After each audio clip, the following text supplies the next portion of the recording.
Okay. Ready? Oh, it's rolling.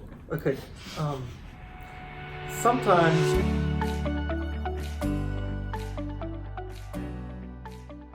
Hey everyone, welcome back to another Expo crash course.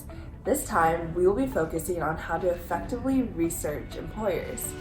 We know it can be kind of hard starting your research when you don't really know where to start, so hopefully these tips will give you some direction.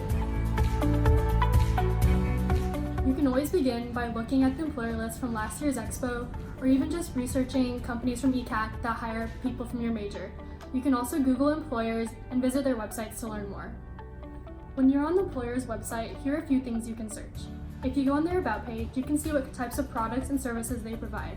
Additionally, you can see what types of projects they're doing and if they interest you.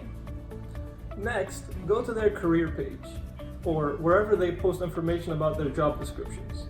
There, you'll find information specifically targeted to college students about summer internships and opportunities.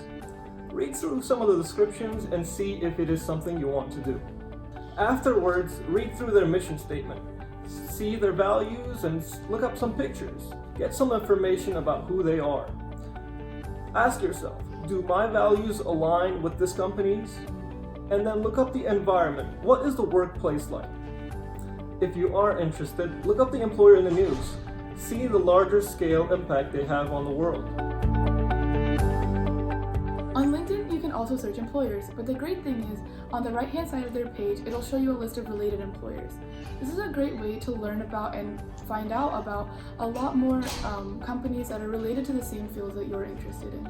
Also, sometimes companies have job postings on their pages on LinkedIn, so be sure to check it out.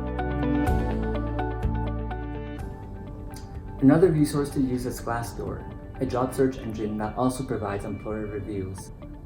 This is a good way to learn what the work environment is like, but keep in mind that these reviews are left by real employees or other affiliated members. But it is still a good way to provide a more in-depth search.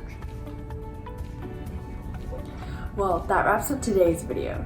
Just remember that while you're doing your research, it's up to you to determine how much information you're looking to find and what is important to you.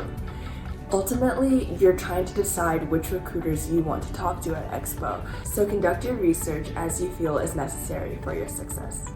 Stay tuned for our next video where we will talk about communicating with recruiters at Expo, and good luck!